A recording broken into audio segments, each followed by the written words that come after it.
Hello, welcome to another video where I'm kind of building out a assembler as well as a operating system. So I have got it to a point in the last episode where this was commented out, and the goal was to basically be able to assemble this source code without the comment. I ran out of time at that point to implement the int, but I've now actually implemented it. So if we kind of look at the diff, I might do the nox diff just so it's a more normal one. It was throwing it through another program to modify it, I guess. But yeah, so to add the int instruction, all I kind of did was add a new token. That kind of made the compiler complain about all the areas that tokens were mentioned. And so that's with static assert, so that is good. I also kind of moved move up there because it kind of fits with that, and I might come up with another idea for whether it's an instruction or it's a directive, I guess. I'm not too sure on that. Then I make another statement type and do that. And I make a new kind of little structure that kind of holds the expression that the int is doing. So it kind of allows for source personal OSD, but it's the second one, isn't it? So it kind of allows for things like what was I thinking? Yeah, so if we have this, we can have int, and like we could potentially even go like I equals 2, 3, and then go do high plus 1, and it would do int 24, whatever that kind of assembles to if it does. Just an example off the top of my head. And so because we kind of changed the number of things, we kind of had to increment this number thing depending on what we are doing. And so if we have a token, which was an int, it didn't actually change anything with bring it, I guess. Is that correct? I think it is, actually. But yeah, we also have a int object, but that's kind of part of the statement. So I'd imagine in this free statement kind of section, yeah, so we have this free int here. So we're bringing all the memory. We also have a little helper to make that little structure. To parse the token, we literally check for the string int, and if it is there, we have an int thing. And so I also kind of add in the number of expressions in this, because this is kind of a switch over tokens, but it's also a switch over tokens that's producing expressions. So you kind of want to make sure that you cover all the possible counts. And here, this is a switch that's going over tokens, but producing binary operators. And so it kind of just helps figure stuff out. A lot of this code potentially could be deduplicated with macros or something, but for now, it's just what it is. Here we have parse int. So this will first off kind of check that there is a space after int of some description. So basically, this would actually get parsed as an int token and then a number token, which is 32. That's how just that line would kind of correspond to. But if I put in the space there, it would also have a white space and was a space. And you can also kind of have a a tab or a new line even, and that would kind of all get bundled up in the kind of token of whitespace. And so now that would kind of tokenize as that. And I can potentially check that. So if we kind of comment out maybe that and kind of get rid of that. So what we can do is, so if we just run ASM, should exist. Build ASM, thanks. So now we have an ASM, and if we run test, it did a thing. And so what I want to do is run it with debug to kind of see how it tokenized. So I thought it would be int whitespace number, and it read a token of an int, and then it read a token of some stuff, and then that's a whitespace, and then it read a token of number, which was the 32.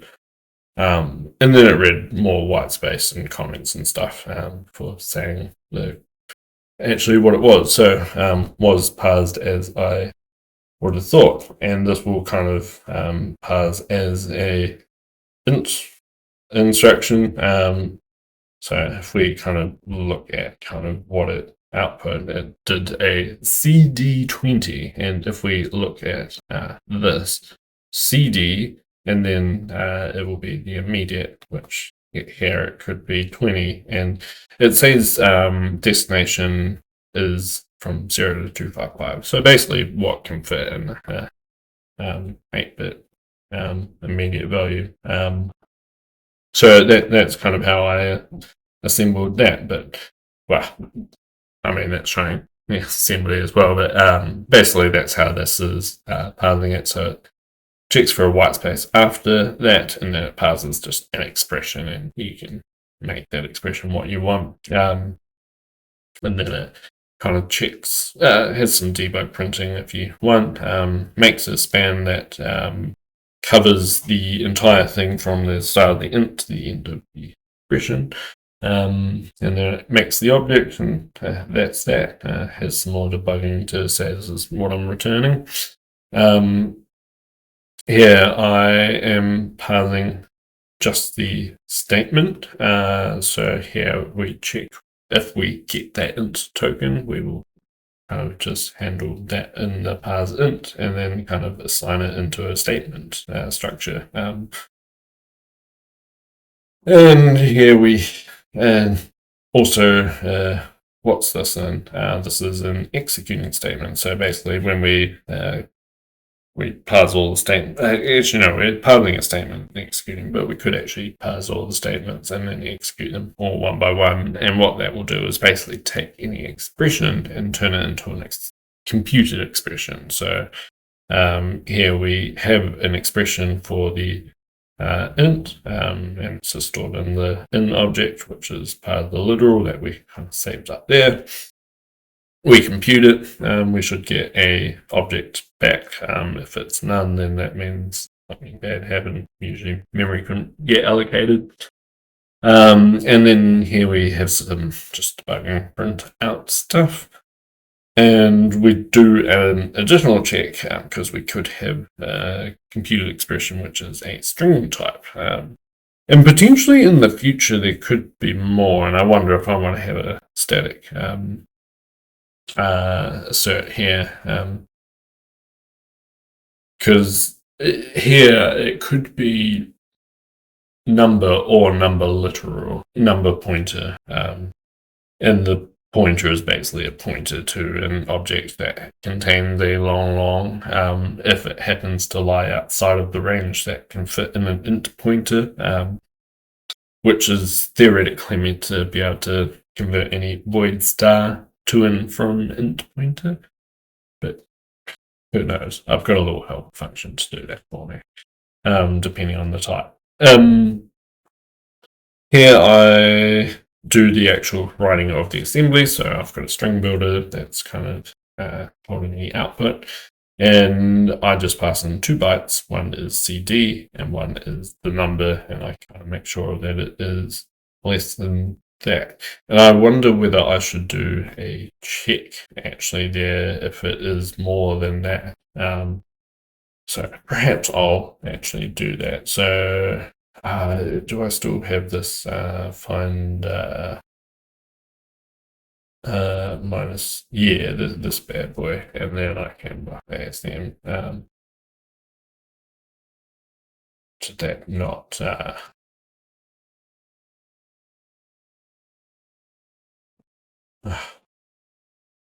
love how like the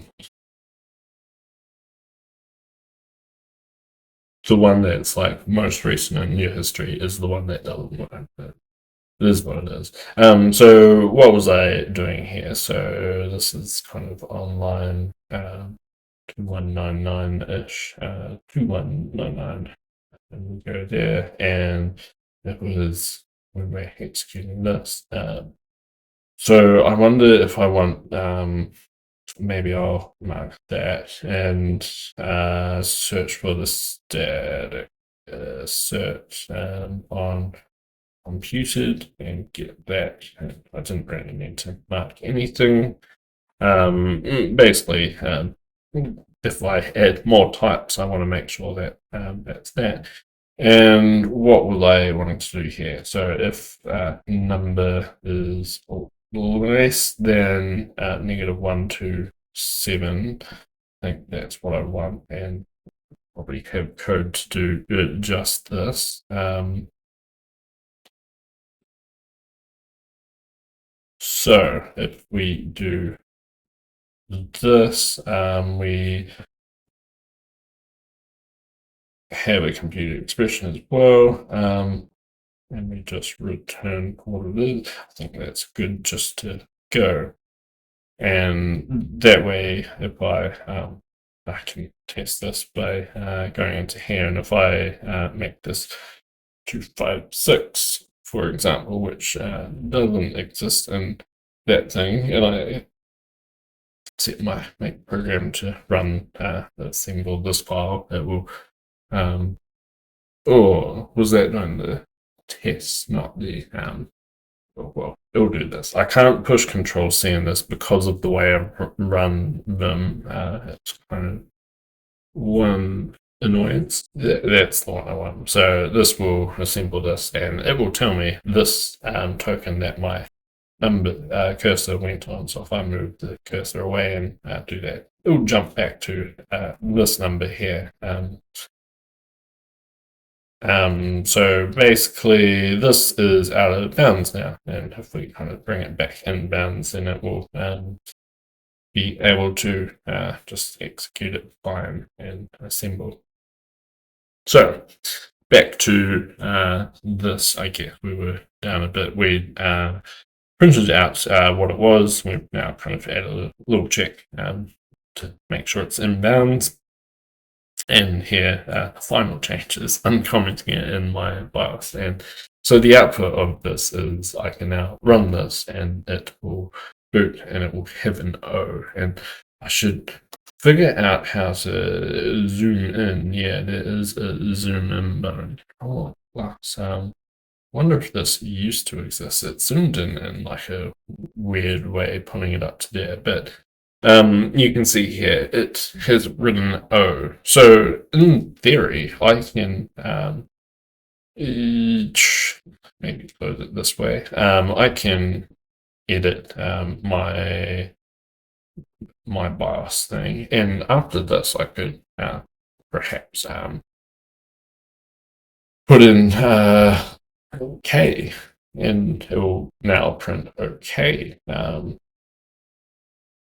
So if we kind of run that, and we can potentially change this make program to run, yes, HTML run, and if it can't compile my thing, it was Control Plus, wasn't it? So now it prints OK. And that's pretty cool. So what does it do after it gets to OK? And what do I actually want it to do? So in the long run, we're in like a quite limited environment. So there's a couple of things that would be useful to kind of point out here. You can be in different modes when you're kind of writing to things. So here we're like writing text in teletype mode, but you can change which mode you're on and kind of what do I want to say? You can perhaps draw graphics, like draw lines, draw pixels, I think, in particular place. You have to do all the logic yourself. But yeah. There's also like a bunch of things that I would have to do to be able to have like a more usable operating system, because this has some limitations at the moment. So limitations, we are currently in real mode. This is 16-bit rather than 32-bit. So we want protected mode. So these are just what a x86 kind of calls it. And the reason is because this real mode is kind of based off the 88.8, I think, which is like the precursor to the like 88.6 and then the 386 and 286 actually, 286, 386, 486, and then Pentium 1 onwards. There's potentially some other chips in between that kind of follow the same logic, but the gist is that this is all like kind of backwards compatible to that early chip. So it starts off in this mode. We also only have this one sector loaded, so we can only have we only have 512 bytes loaded from disk currently. So we can't write too much code at the moment. So we want to read more, basically. At some point, we also want to get to protected mode. We also have a limitation on memory, I think. So limit of 1 megabyte of memory. I perhaps have a page open on it. Memory, this one. You gotta do this. I'm a human, I swear.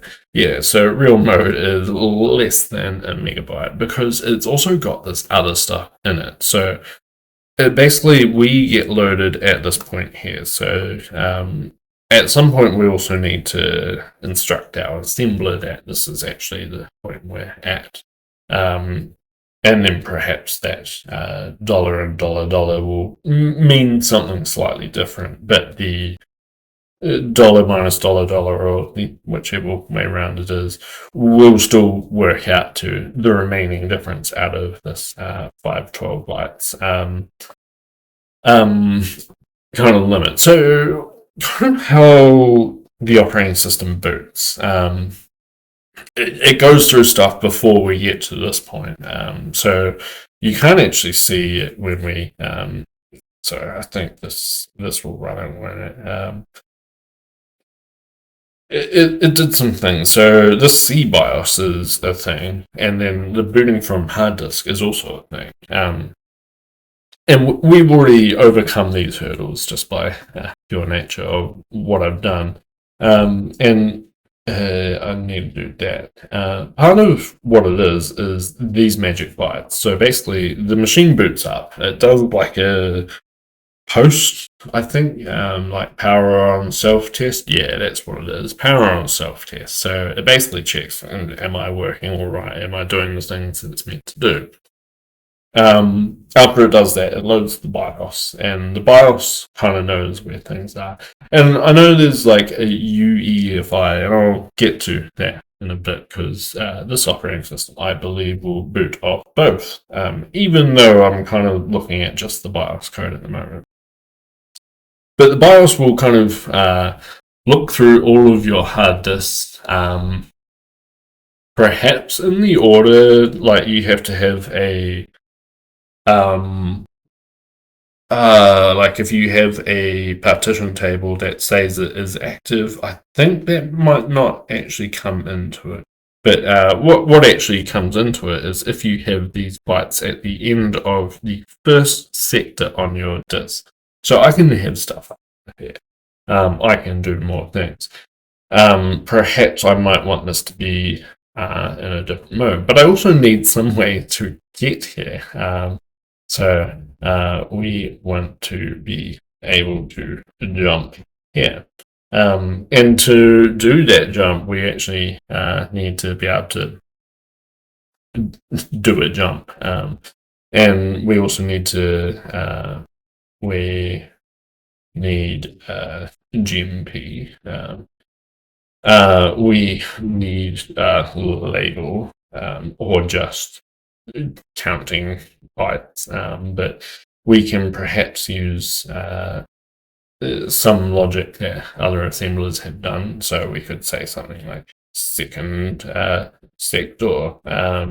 That this can be a label, and like that colon kind of means that the identifier before it is now a label. And so now if we have an instruction that goes JMP second sector, it will now know where that second sector is. But the problem is that if you read that beforehand, so if we kind of have that there, oh, just 1 second.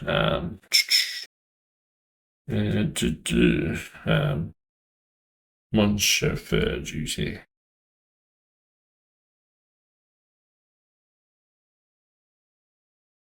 That is a really slow notification, and that was 24 minutes ago, but I just heard it then. But yeah, that's all good. So if I have this kind of instruction, at this point here in the file, I don't actually know where this is or what it is. I just kind of know I want to jump somewhere, and it might be an expression, it might not be, but so we perhaps need to be able to know what that is, because like I could also do something like this, and that's what second sector means, and perhaps it would be then error if it is kind of that sort of thing. I don't know. Or perhaps the yeah, it's hard to know, because like perhaps I want to do, actually I want to go to the next thing, and like that +1, or that could mean like +1 instruction, or like you could perhaps have that kind of notion of maybe it's just +1 byte. Oh, I don't know. My brain goes places when I'm doing things, but all we really want is that. But yeah, so we have a limit of 1 megabyte of RAM, but chunks are lost. We currently have no stack. We do know what disk we are in. Do know disk, and that is in the DL register. So at some point here, we need to kind of move something from DL to somewhere, and perhaps I could have that kind of notion. And I think that's similar to how Phasm does it, which is the one I'm kind of most familiar with, but I'm interested in kind of building a thing. But yeah, we could store this variable anywhere. I mean, we could kind of store it here, and what we could do is just have something like that, and we want 2 bytes out of that, and perhaps we could make something that shortens that up, so we can just define 2 bytes or something. But this will kind of clear 2 bytes aside, and we only actually need 1 byte. So I mean, that is kind of useless. But now we can kind of store that memory somewhere, but we don't know where this is. So we kind of have a lot of problems that we need to solve. We don't know how to. It's more like I kind of want. Yeah, that was what I wanted. I kind of want that to maybe go there. That's kind of what it is.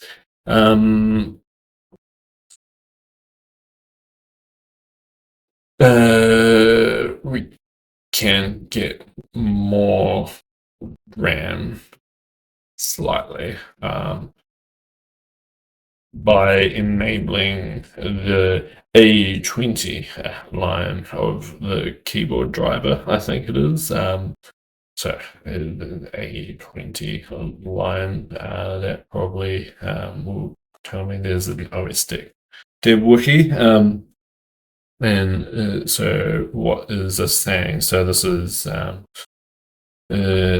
number 20 of the this 286, so it's only from the 286 era.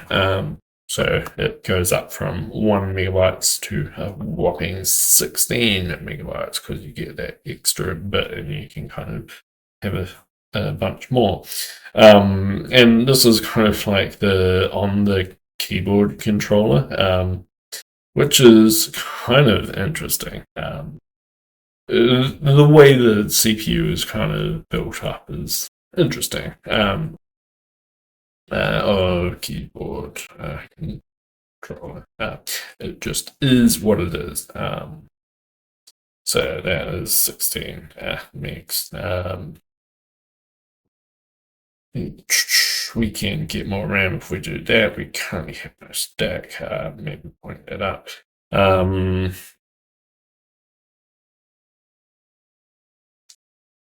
So, what do we want? We want to know that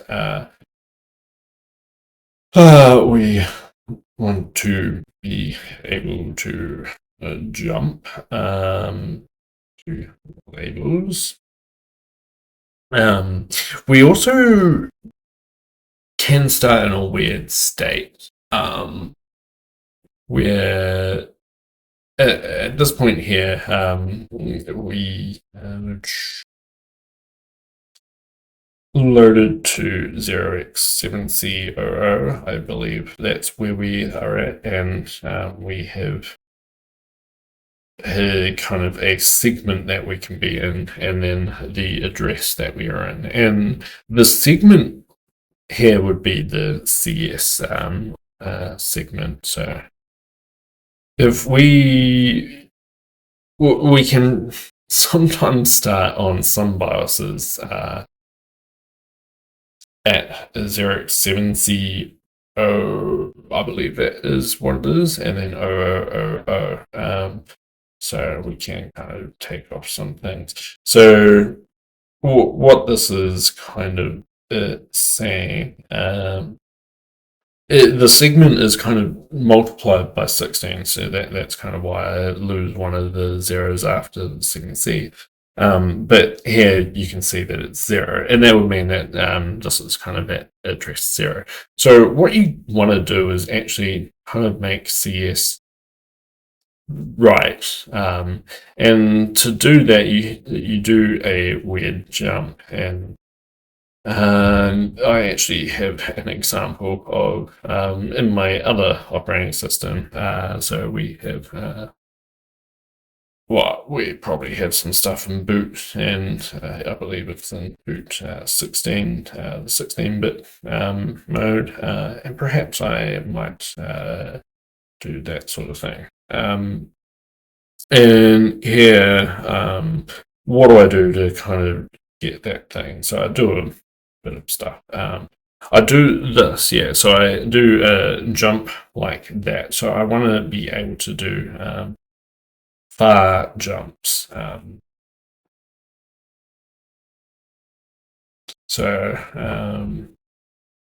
We went to GMP 0000.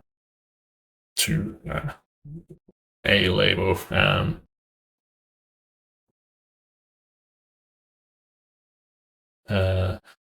To clear CS.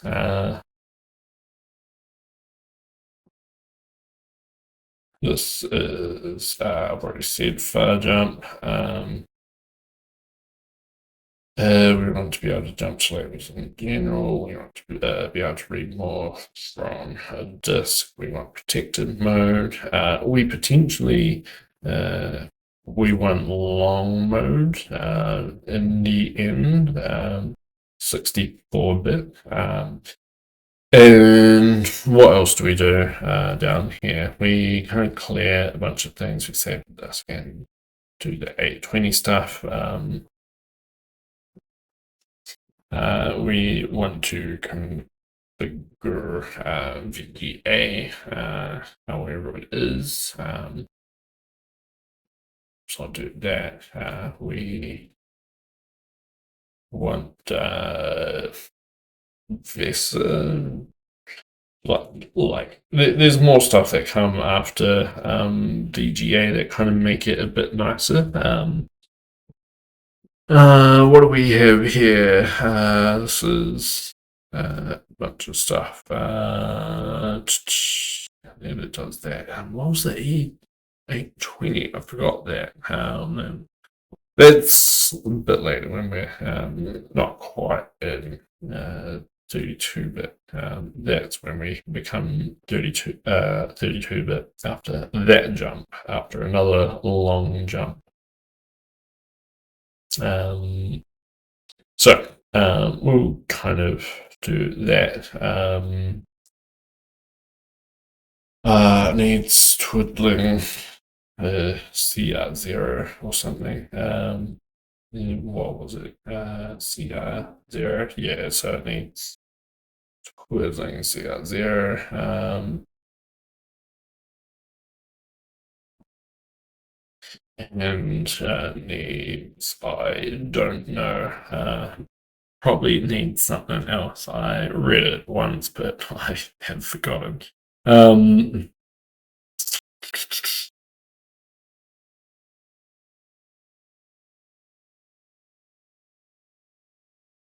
So that's kind of that.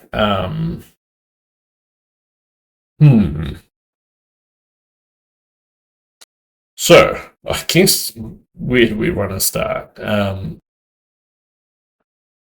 So what are the implications of not having a stack?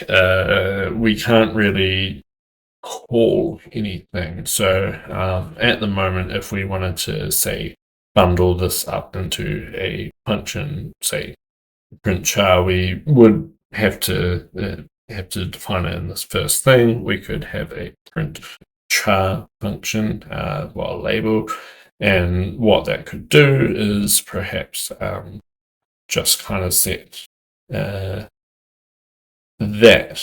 Now, the thing is, I might just kind of bump that out. When you call, and then when we do this, we would, you would do something like push O and then call dot print char, I believe. And doing that would put onto the stack a few things. So it would, the push O would push the literal character O, but it would also kind of have a extra byte that meant nothing, and it'll do it in little again. So I believe that's the order. So that's currently your stack after the push O, and then after calling print char, it will actually put on the address after header after call. It would put that on there. And I believe it also puts on the base pointer. So you have like ESP or just SP, and then you also have EBP. So I believe it also has the base pointer. And these are 16-bit, and this is also 16-bit. And how do I know that this is maybe I can kind of do that. How do I know that it's 16-bit? Is I need to have an instruction like so to kind of say that you're actually in 16-bit mode now, because generally this would be in a not 16-bit mode, but sometimes it might be. And when you do that, you kind of want to know what size operations and what size operands you kind of are expecting and doing.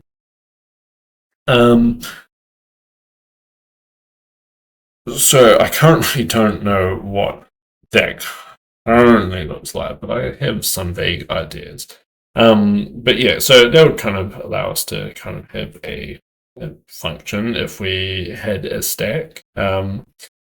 We don't have a stack, so we could achieve the same thing by kind of mov al o and then jmp print char. So that's just a different way to do it, and that would not have anything on the stack. It would all be using registers, so that would have that. And here we just jump to print char. But the problem is, once you're in print char down here, you wouldn't have that one. Where do you go now? So this would normally have a ret, which would that ret would kind of pop off the base pointer and return address and set the instruction pointer to the return address. So it would kind of go to the point after here. And it would also kind of fix up the stack to be where the stack pointer, the base pointer is. But when you do just JMP, you don't actually know where the return address is. So you kind of need to know where to return to. And how do you do that? Hard to know. So we won't actually do any of that at the moment. We'll just delete that code, but we'll kind of have a think about what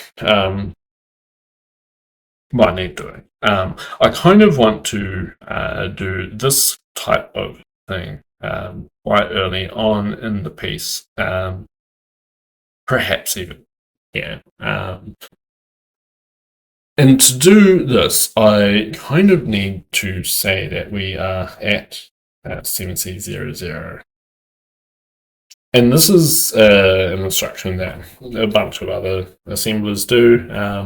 I could call it origin, or base, I don't know, but org seems nice. And I know what org means, and if I write up docs for this, other people will know what org means. But this would need this sort of thing here, and it would also need that sort of thing here, and then this instruction would work. Perhaps I want to kind of have things out a little.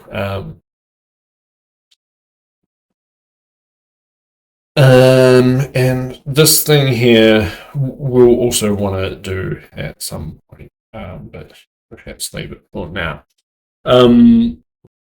So, and this thing here also can't do just at the moment. This thing here also can't do just at the moment. And so I guess this thing we also can't do at the moment. And this comment I'll deal to at some point. So I think this will now complain that it does not know what org means.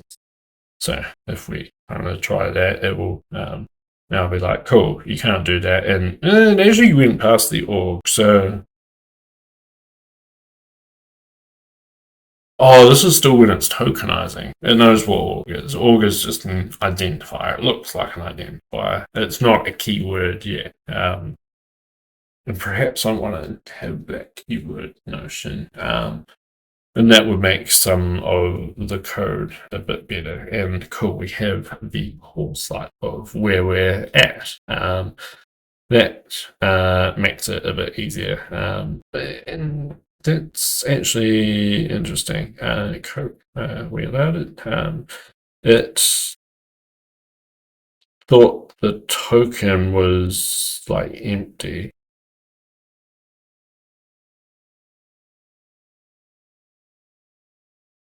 Oh, this is, yeah, if we still have stuff left after doing all the checks. So it's basically, it doesn't know what a column is. So that makes a few things. We'll have to add a colon, we'll have to add a thing.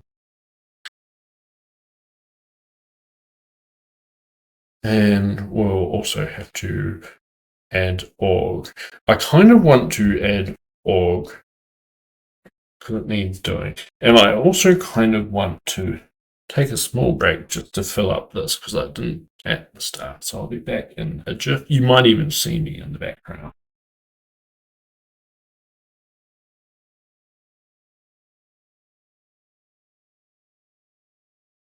I'm just over here.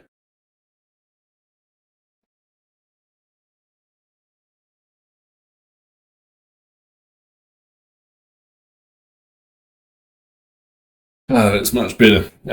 Cool. So I want org. That is something that I'll want. So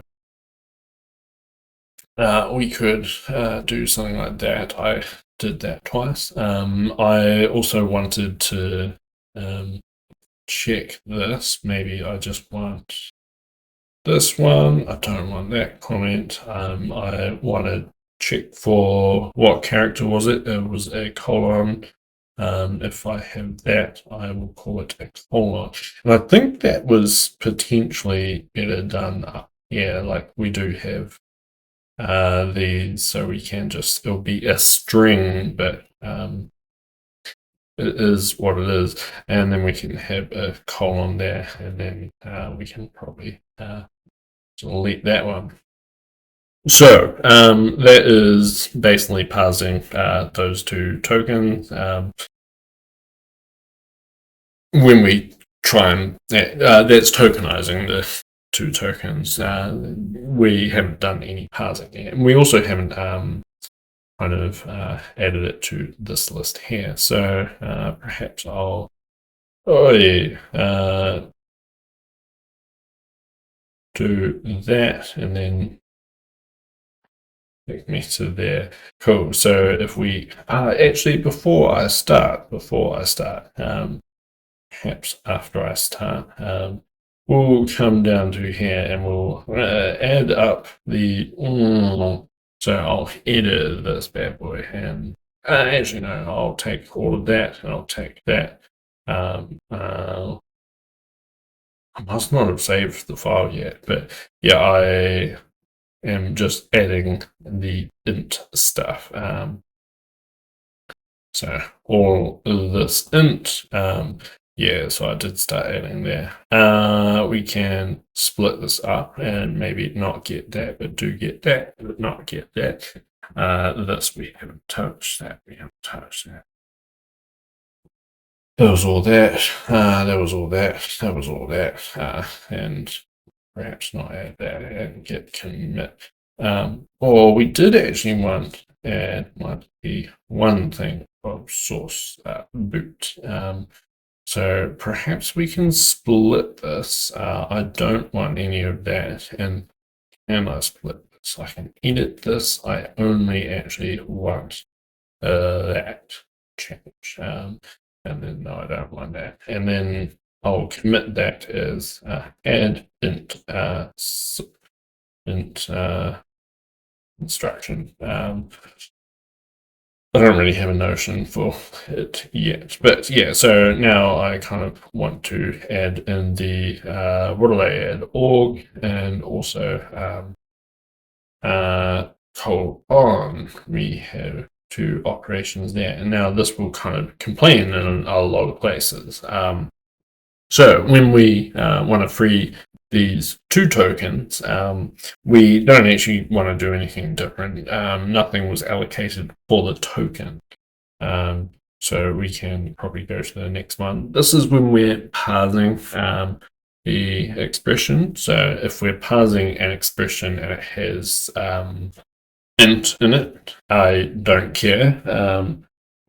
because it's an instruction and it'll get parsed a different way. And if we get a colon, I kind of do care in this expression thing. So it kind of adds another expression. Interesting. I'll kind of do that, which will make this kind of contain. And here I will mock up some code for what I think I want for the colon. So in a colon situation, we kind of want this expression to be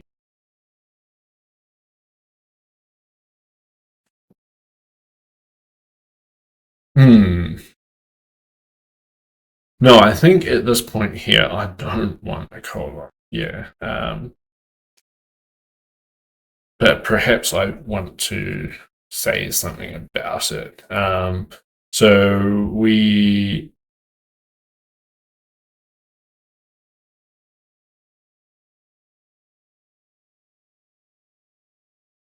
kind of want that message to be printed out, to be honest. Like we have this type of thing. Like we printed out for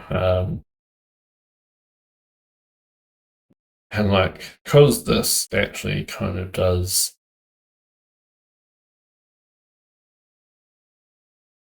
no, take me there. So what do we want to do this on? We just want to do it on the token, I guess, and this will be token span and unexpected token type. Unhandled token, really, unhandled token. At this point here, this is perhaps not that useful to point it right to the code, but perhaps it is. I don't know. I'll put that in. So when we get a colon, I want to kind of make this another error. So perhaps I can I can do if we can get that, and then we can go here. And here I want to say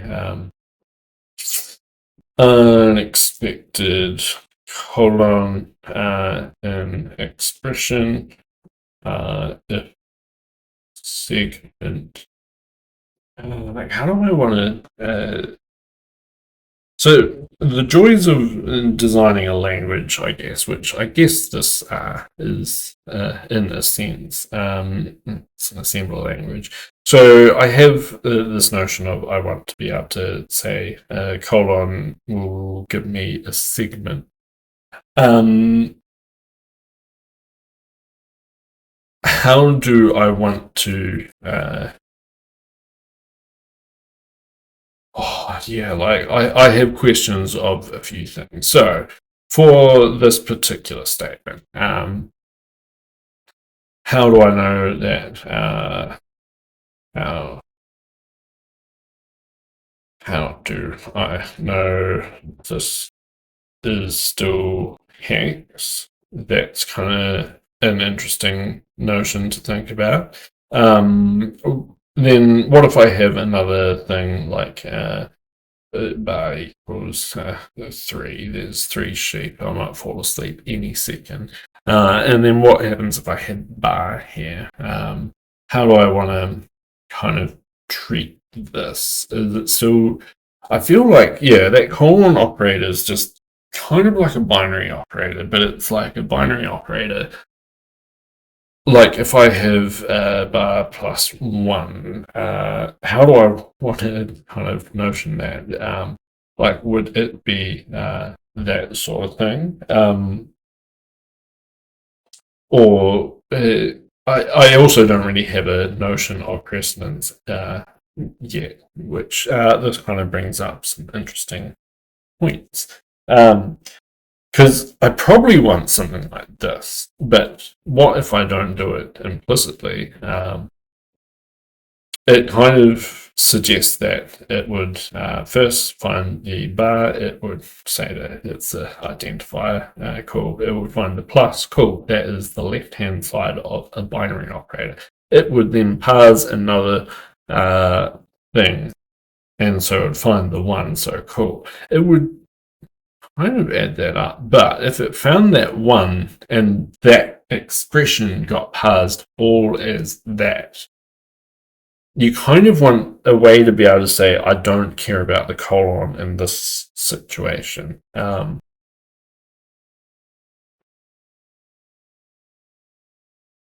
I think I want to kind of implicitly kind of say colons have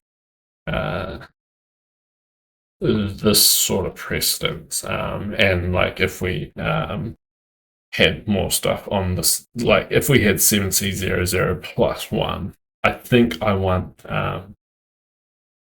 perhaps I'll make it a bit simpler. Well, in fact, bar plus 1, do that sort of thing. And I think that would kind of wrap like that.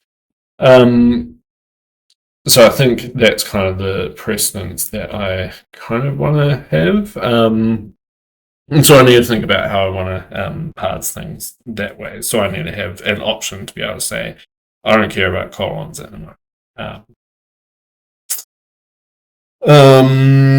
So what else will I want to kind of think about? What happens if I have something like 17C00 plus 1? What if I like kind of force it into a bracket and then try a binary operator on it? What do I want to have happen then?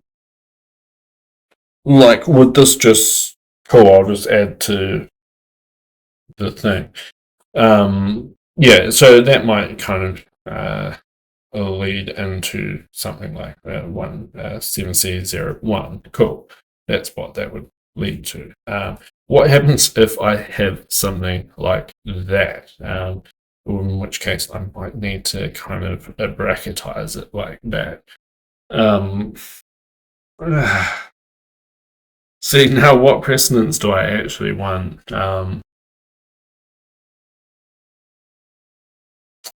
Because at this point here, I probably want this to be 2, and that can be 1. Perhaps I'll make it 2, and this can be something like that. But then, like, what happens if if I have something like this? What on earth will this get parsed as with that current knowledge like that? So it would find this first column and it'll be like, cool, that's the left-hand side of that. And then it would parse another expression and it would probably parse it all like that. But it might parse it like that and then be like, yo, what are you doing with this colon here? So perhaps and also thinking about the above thing, what happens if I have something like this? And bar equals 1, 2. So bar is now actually this segment thing. And so now if I kind of apply the logic that I did above, that would turn into that, which would then turn into 1, 2 plus 1 column 7C00, which, what does that turn into? That turns into 1, 3, 7C00, and that's got too many columns at that point. So, gosh, these are all some questions I might have to think about. I thought I started off with an easy type of thing. What are we trying to do here? I'm trying to write in the middle thing.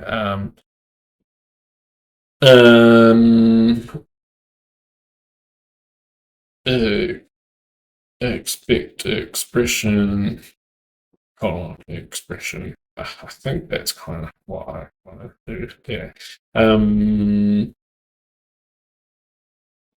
And perhaps I can return that. So it's kind of like that one handled. I did bump up the expression thing. And I think that's because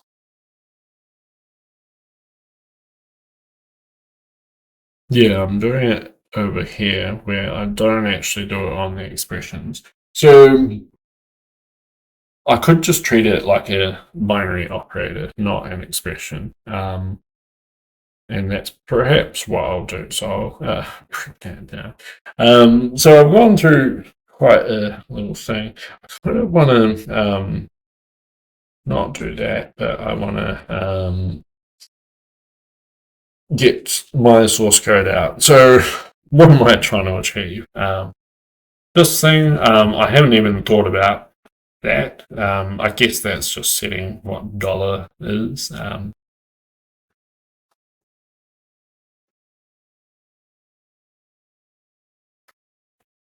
Then everything kind of jumps off that. Yeah, that's kind of a nice notion. And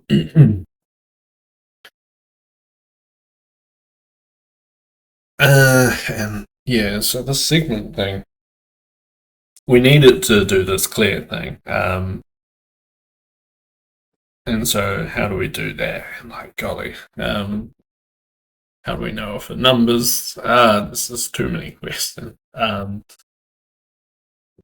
I kind of like this one. And so perhaps I need in the string view to almost parse a segment. I don't know. Or like I need a higher level thing, so when I parse an expression, I actually want to parse a segment.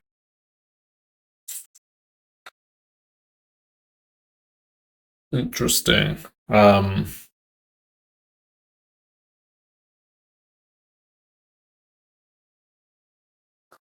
I feel like, do I want to have crazy stuff like this? That might be thinking too far ahead.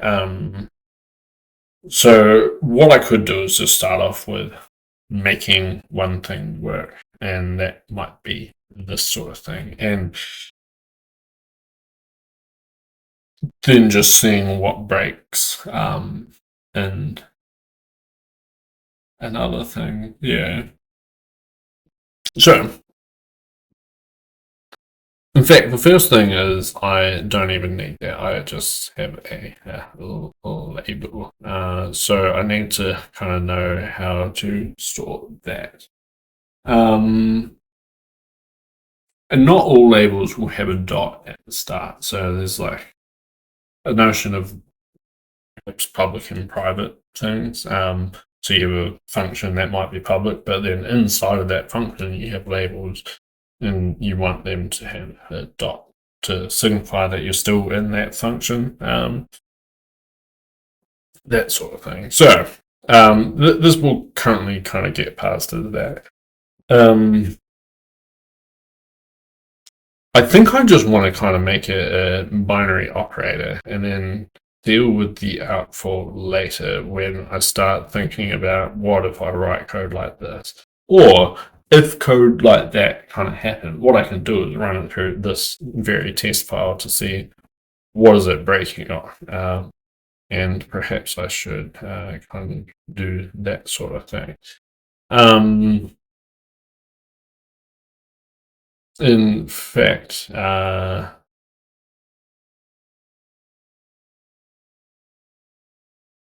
yeah, I don't know. Most of this file I can't compile at all, because this is like it's got a JMP before it. But I mean, I could tokenize it, at least. But anyhow, we're next on the compiler does it kind of do. This is still in parse expression. Because we did the int as well as the colon. We've handled the colon, and the int shouldn't make it through to here. So this unexpected token is good. But I feel like this is kind of nicer. And so here we, it's kind of interesting because like all the other binary operators,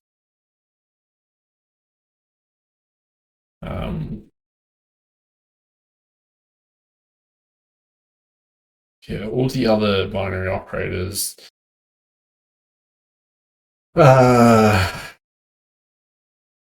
so here we would have a colon, and here we might also have a colon. And I guess, like, if you already have an expression that's colonized, what would happen if you do another colon? Who knows? And like, what happens if the other side can't get resolved? Because I think that's potentially the next thing that will kind of happen. Right? What's happening now?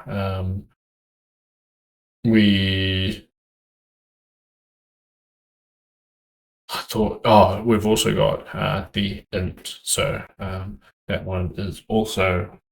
If we get an int in the middle of an expression, that's kind of an error, so we kind of want to roll back and kind of.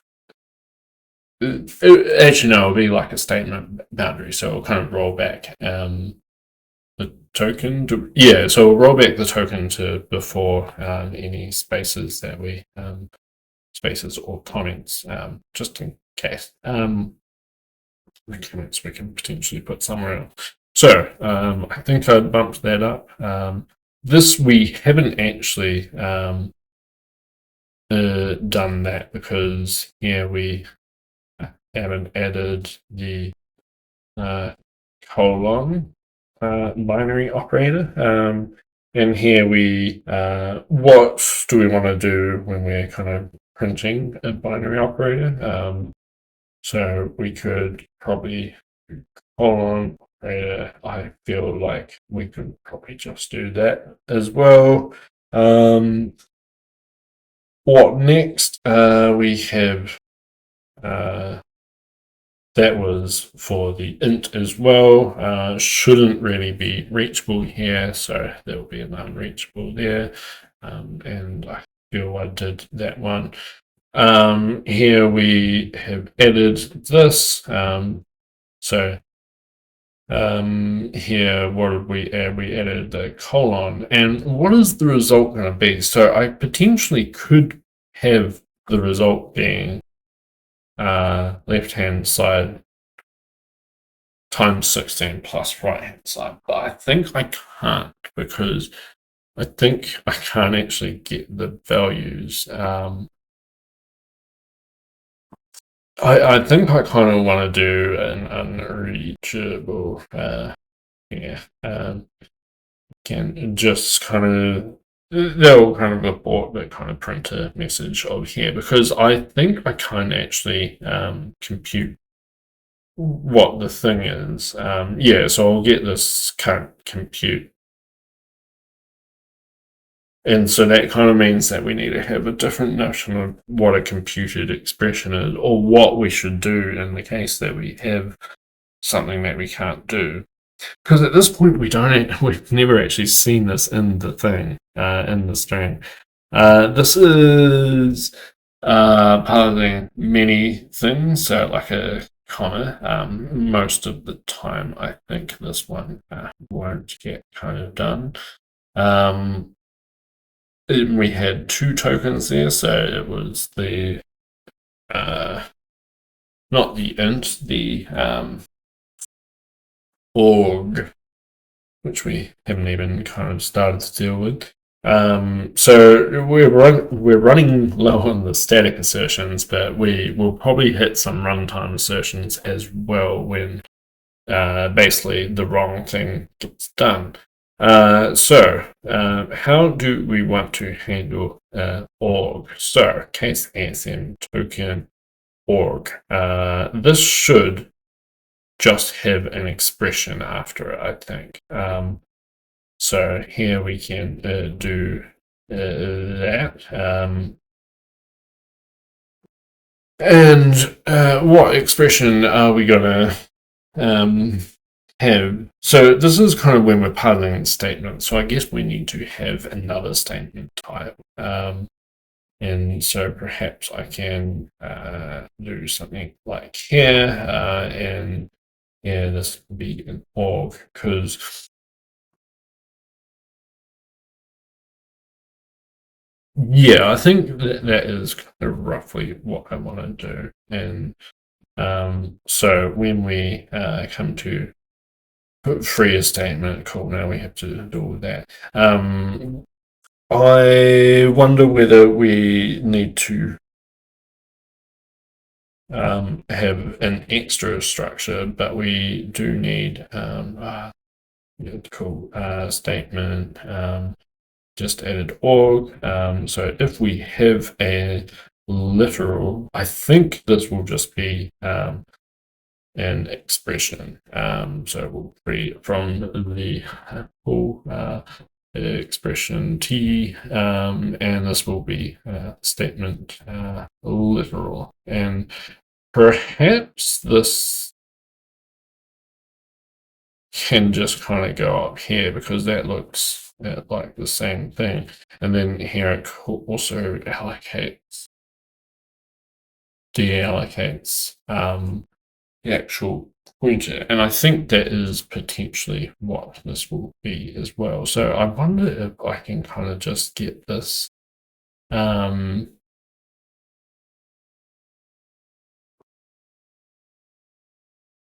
also had an equals, but yeah, we kind of just want this stuff, and then we kind of allocate the expression, yeah, and then we get that, and then I think it's just at top here. I can't, pardon me.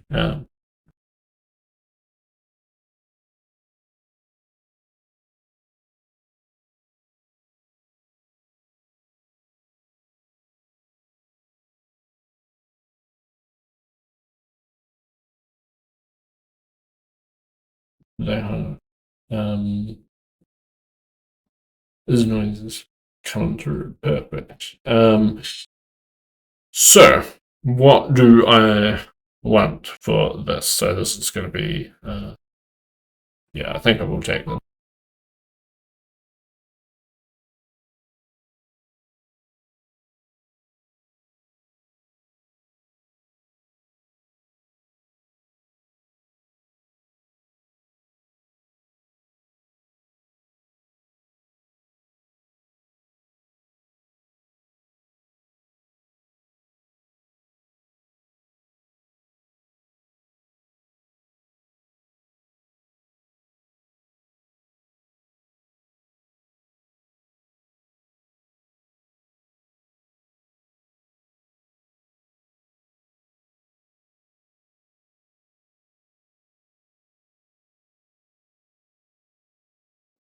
Right, might have to tidy this up, but I will see what I can do. So this is not going to be an assignment, it's going to be an org, and this assignment can be org. It's not actually in a function, but that can be what it is. So could not after we can just call this org.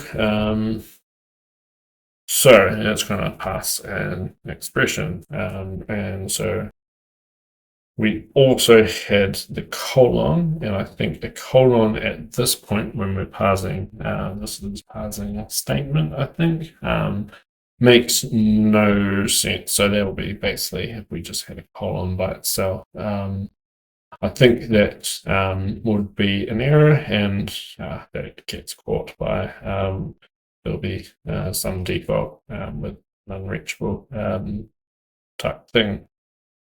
So we added a statement there. So we have a case ASM statement, and it's going to be org. And I wonder if I can actually make this statement org. No, not easily.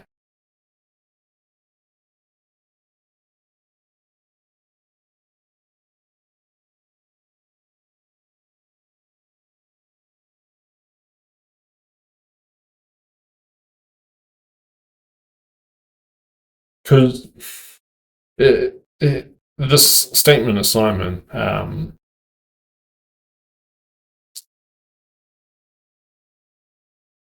yeah, I think I can just make this a statement assignment. Hold hold fire. So what we want to do is actually not make it a statement or, but making a statement assignment. And the span can be a string view of and we'll just make it a new string view now because we never do anything with the span. Yeah, that's cool. So this string view will be what am I thinking?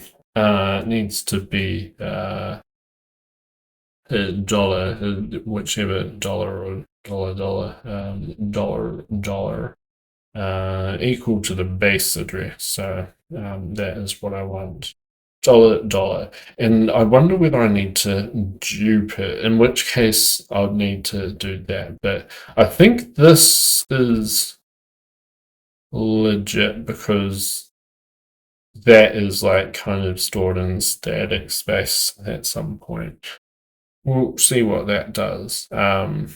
It kind of went through, but what I want to do is where we do this, I want to get rid of that org and kind of go back because we don't actually want to handle that org at all.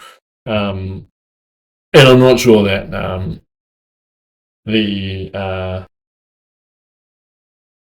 so unhandled token at the dot. So it doesn't matter what a dot is. I think I'll leave it there, but what I was thinking once I got taken out, I need to kind of check that the org kind of worked. So perhaps I can make a test or two. So we can make a test assembler and we can have org and then we can make org of say 7 and then db $. And we would expect that to be that. But yeah, I think that is that. And yeah, perhaps I can we kind of want this this one, yeah. So I kind of want this type of thing, and we can have a thing like this, and we can have org7 new line db $, and I would expect a 7 to be in there.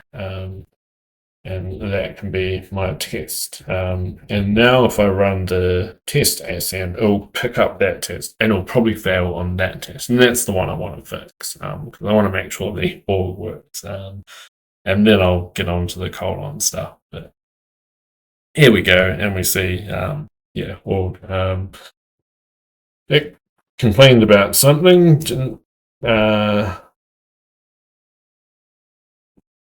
I don't know why the thing didn't do the fail. This is, that's kind of annoying. It's because that's that. So if I do that again, I could run the test with just the what it is, but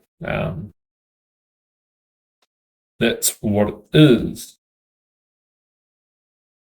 So if we do this now, this will fail at this point because when we output